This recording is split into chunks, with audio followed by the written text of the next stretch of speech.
Good morning সবাই কেমন আছেন? আশা করছি সবাই খুব ভালো আছেন আর আমিও ভালো আছি। ড্রিম লাইফ বিউটির আরও একটি নতুন ব্লগে আপনাদের সবাইকে জানাই স্বাগত। আজকের দিনটা ছিল শুক্রবার আর এখন বাজে সকাল 6:30।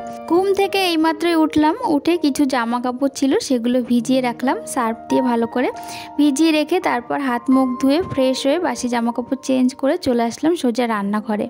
আর এতক্ষণে 8টা বেজে গেছে, তো এখন চা বসিয়ে দিয়েছি। আমাদের 3 জনের জন্য 3 কাপ চা বসালাম। বাকি সবাই এখনও পর্যন্ত ঘুমোচ্ছে, তো ওরা উঠলে তারপর ওদেরকে আবার চা বানিয়ে দেবো।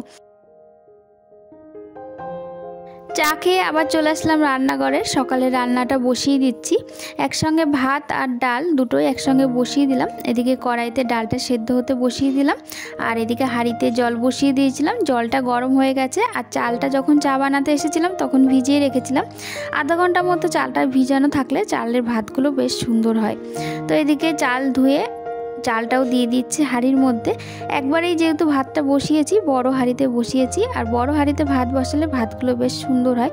ছোট হাঁড়িতে দুবেলার ভাত বসালে একদম এক হাঁড়ি ভাত হয়ে যায়, তখন ভাত বাড়তে এঁটে যায়, তখন ভীষণ অসুবিধা হয়। তো সেই জন্য বড় হাঁড়িতে করেই ভাতটা বসিয়ে দিলাম।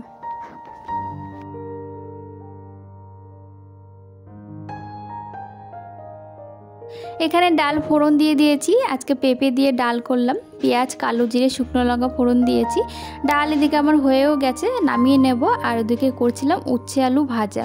তো কতগুলো উচ্ছে ছিল, তো সেই উচ্ছের মধ্যে 2-3টা আলু দিয়ে এই যে ভাজা ভাজা করলাম। আর করব একটু বেগুন ভাজা।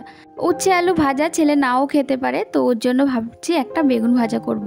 আর 2-3 দিন আগে একটা বেগুন এনেছিল, সেই বেগুনটা তরকারি তো খাওয়াও হয়নি, রয়ে গেছে আর শুকিয়ে যাচ্ছে। সেই জন্য ভাবলাম বেগুনটা ভেজে দিই, ডালের সঙ্গে বেগুন ভাজা হলে ছেলে বেশ ভালো ভাত খায়। আর কি ডালের সঙ্গে কিছু একটা ওর প্রিয় ভাজা ভুজি দিতে হবে। তো প্রিয় ভাজার মধ্যে একটা হচ্ছে বেগুন ভাজা, তো বেগুন ভাজা করলে ও ডাল দিয়ে ভাত সুন্দর খেয়ে নেয়। তো যে বেগুনটা শুকিয়ে যাচ্ছিলো সেই বেগুনটা তো ভাজা করছিলাম। আর তারপর দেখলাম গতকালকেও 2টো বেগুন এনেছিল। একটা বেগুন দিয়ে তো মাছের তরকারি রান্না করেছিলাম, আর একটা বেগুন রয়ে গেছে। তো ভাবলাম আমরাও তো বেগুন ভাজা বেশ ভালো খাই, ডালের সঙ্গে ভালোই লাগে। তো একটা ভেজে কি হবে, তো দুটোই ভেজে ফেলি, সবাই হয়ে যাবে। আর এদিকে সোনার বাবা ঘুম থেকে উঠেছে, তো সোনার বাবার জন্য 1 কাপ চা বানিয়ে দিলাম। আর এদিকে বেগুন ভাজাও হয়ে গেছে, তো নামিয়ে এবার সমস্ত রান্না বান্না টেবিলে নিয়ে রাখবো। আর তারপর সকালের খাওয়া দাওয়াটা করব। তো রান্না করতে করতে এখন 10টা বেজে গেছে, আর খেতে খেতে 10:30 11টা তো বেজেই যায় আমাদের। আজকে বাইরে প্রচণ্ড পরিমাণে রোদ উঠেছে, দেখতেই পাচ্ছেন একদম রোদ, কড়া রোদ দিয়েছে, একদম চকচক করছে বাইরে, সেই পরিমাণে গরমও দিয়েছে। তো এই যে রান্নাবান্নাগুলো সব আস্তে আস্তে টেবিলের ওপর রেখে দিলাম। আর এই যে চা বানিয়েছিলাম, চায়ের বাটি তো আগেই মাজা হয়ে গেছিলো, তো আর একটু জল দিয়ে ধুয়ে এই যে উবুর করে দিলাম। তো এরপর চলে আসলাম ঘরে। ঘরের বিছানা ঘর সবই তো পড়ে আছে, কিছুই গোছানো হয়নি, কারণ এইমাত্রই ওরা ঘুম থেকে উঠলো। এবার বিছানাটা খালি হয়েছে আর এই ফাঁকে আমি বিছানাটা গুছিয়ে নিচ্ছি। সকাল সকাল ঘুম থেকে উঠলে পরে বিছানাটা সাথে সাথেই গুছিয়ে নিলে অনেকটা কাজ এগিয়ে যায়। কিন্তু যেহেতু ছেলের বাবা দুজনেই ঘুমিয়ে থাকে, তো সেহেতু বিছানাটা আর আমার তাড়াতাড়ি গোছানো হয় না। এই বেলা করেই আমাকে বিছানাটা গুছিয়ে নিতে হয়। আবার কোনো দিন তাড়াতাড়িও হয়, যেদিন যেরকম ঘুম থেকে ওঠায় সেদিন সেরকমই বিছানাটা গোছানো হয়। তো যাই হোক, বিছানাটা সুন্দর করে গুছিয়ে নিলাম।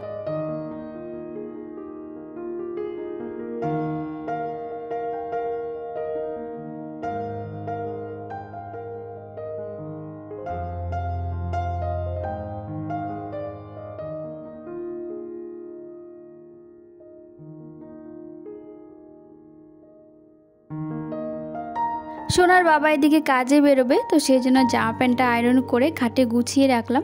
আর এদিকে আমার ঘরটা তো বাসিই পড়ে রয়েছে, বাদ বাকি ঘরগুলো কিন্তু সমস্তটাই ঝাড় দেওয়া হয়ে যায় সকালবেলাতে। আমার ঘরটা যেহেতু ফ্যান চলে, তো সেহেতু আমার ঘরটা ঝাড় দেওয়া হয় না। তবে মাঝে মাঝে আবার ফ্যান বন্ধ করেও ঝাড়টা দিয়ে ফেলি, তবে সবসময় ইচ্ছা করে না। তো সেই মতো আজকেও বাসি ঘরটা পড়েই রয়েছে, এখন বাসি ঘরটা ঝাড় দিয়ে নেব, তারপর সকালের খাওয়া দাওয়া করব।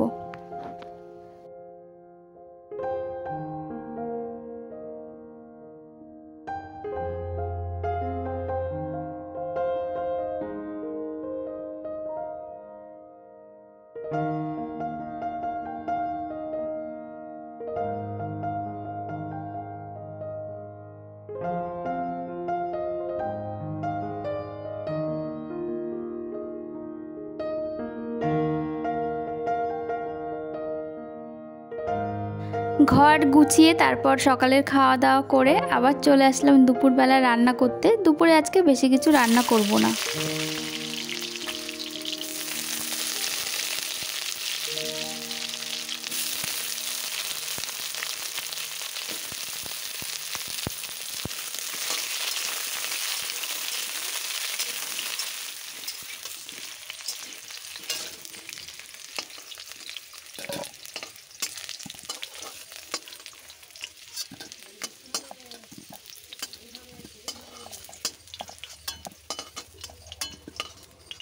কাজে বেরোনোর আগে সোনার বাবা একটু বাজার করে দিয়ে গেছিলো, তো আজকে আর মাছ আনতে বারণ করলাম, কারণ ছেলে মাংস খেতে চেয়েছে, তো সেই জন্য সেই মতো আর কি মাংস আনা হয়েছে। আর আজকে দুপুরে ভাবছি এই মাংস ছাড়া আর অন্য কিছুই রান্না করব না। একটু তাড়াহুড়ো আছে, কারণ ওই সকালবেলাতে অনেকগুলো জামা কাপড় না ভিজিয়েছি, তো সেগুলো এখনও পর্যন্ত কাচাকুচি করিনি। একদম স্নান করার আগেই আর কি কাচবো, রান্না বান্না করে তারপর স্নানটা করব, তখনই কাচাকুচিটা করব। আর গরমের দিনে দুপুরে রান্নাটা স্নান করে না একদম করতে ইচ্ছে করে না। নিরামিষ রান্না হলে আলাদা ব্যাপার, কিন্তু ওই স্নান টান করে আবার মাছ মাংস রান্না বান্না করলে তারপর আবার স্নান না করে না একদম থাকা যায় না। তো সেই জন্য আর স্নানটা না করেই রান্নাটা শুরু করলাম। শীতকাল হলে আলাদা ব্যাপার, গরমকালে তো ইচ্ছেই করে না, আর গরমের সময় তো 2 থেকে 3 বার তো স্নান করতেই হয়। আর আজকে যেহেতু অনেক কাচাকুচি আছে, সেহেতু ওই জামা কাপড় কাচাকুচি করতে গেলে তো ভিজে যেতে হয়, আর ভিজে গেলে তো স্নানটা করেই নিতে হয়। আর রান্নার আগে স্নান করব না বলেই জামা কাপড়গুলো কাচাকুচি করলাম না, একবারে রান্না বান্না করে ছেলেকে খাইয়ে দাইয়ে তারপর আমি কাচাকুচি করে স্নানটা করব।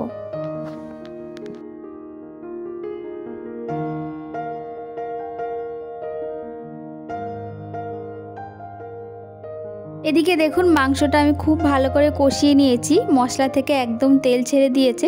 তো ছেলে এদিকে ঘোরাঘুরি করছে, তো ওকে 1 পিস মতো মাংস তুলে দিলাম। বেশি দিলে কি বলুন তো, এই মাংস খাবে আর 1 গ্লাস জল খাবে, আর তারপর আর ভাতটা খেতে পারবে না। তো সেই জন্য 1 পিস মতো মাংস ওকে তুলে দিলাম। তো ওটা খেতে খেতেই আর কি আমার ঝোলটা দিয়ে ফোটানো হয়ে যাবে, তারপর ওকে ভাতটা খাইয়ে দেবো।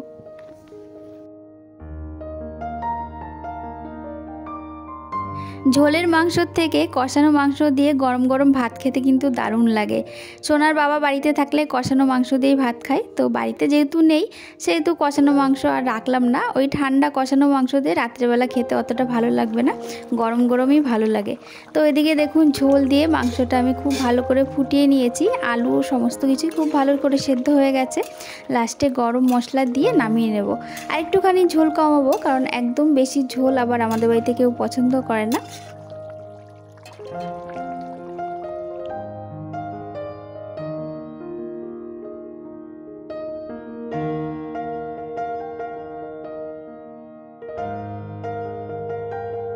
তো এদিকে দেখতেই পাচ্ছেন আমার রান্না হয়ে গেছে, আর এদিকে ছেলেকে খাইয়েও দিয়েছি। তো খাইয়ে দাইয়ে ওকে ঘরে উঠিয়ে দিয়েছি, ও ওদিকে টিভি দেখছে খাটে বসে বসে। আর এদিকে আমি চলে আসলাম জামা কাপড়গুলো কাচতে।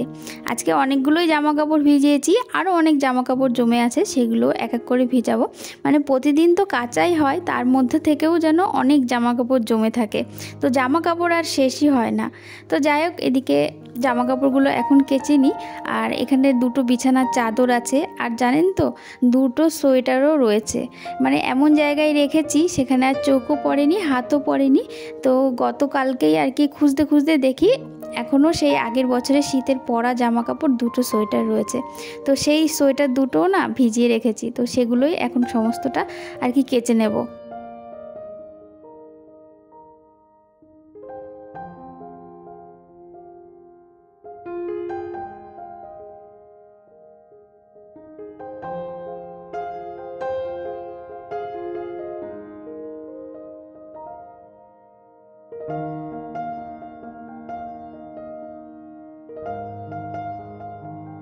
সমস্ত জামা কাপড় কেচে নিয়েছি, কাচাকুচি করে একবারে ধুয়ে বালতিতে রেখে তারপর স্নানটা করে নিয়েছি। জামা কাপড় এখনও পর্যন্ত মেলা হয়নি, তো স্নান করে ঘরে চলে আসলাম। আর এখন চুল আছে, এই যে সিঁদুর আর টিপটা পরে নিয়েছি। আর এবার দুপুরের খাওয়া দাওয়াটা করব। আর আজকে পুজোটা করতে হলো না, কারণ মা স্নান করে পুজোটা দিয়ে দিয়েছিল। তো খাওয়া দাওয়া করে একটুখানি বসে জিরিয়ে তারপর চলে আসলাম এই যে বিকেলবেলার দিকে ছাদে। ছাদে যেহেতু আমাদের শেড লাগানো হয়েছে আর পুরোটা এখনও কমপ্লিট হয়নি, কিছুটা কাজ এখনও বাকি আছে, তবে উপরে টিন পুরো মানে কমপ্লিট হয়ে গেছে লাগানো। আর সেই জন্য এই বিকাল বিকাল করে এসেছি ছাদে জামা কাপড়গুলো মেলতে। কারণ কি বলুন তো, ওই রাত্রেবেলা তো আর তোলার কোনো ঝামেলা নেই, সারা রাত থাকবে, হাওয়া বাতাসে শুকিয়ে যাবে, সকালবেলার দিকে তারপর নিয়ে যাব শুকিয়ে গেলে। আমাদের ছাদে এই শেডটার খুব প্রয়োজন ছিল, অবশেষে সেটা হয়েছে। আর এই বর্ষাকালের দিন জামা কাপড় মেলতে প্রচণ্ড অসুবিধা হতো, তার একটা বড় সুবিধা হয়েছে। তো যাই হোক, এদিকে জামা কাপড়গুলো সমস্ত একদম মেলে দিয়েছি, কিছু কিছু জামা কাপড়ে ক্লিপও লাগিয়ে দিয়েছি। আর এদিকে দেখুন আমার ছেলে এখানে দাঁড়িয়ে আছে, আজকে আর দুপুরে ঘুমায়নি, এখন খেলা করবে সেই জন্য দাঁড়িয়ে আছে, আর আমি উপর থেকে সেটাই দেখছিলাম। তো চলুন এবার নিচে যাওয়া যাক, আর নিচে গিয়ে এবার সন্ধ্যাটা দিয়ে নেবো। আর আজকের ব্লগটা এখানে শেষ করছি। আজকের ব্লগটা কেমন লাগলো আপনারা অবশ্যই জানাবেন।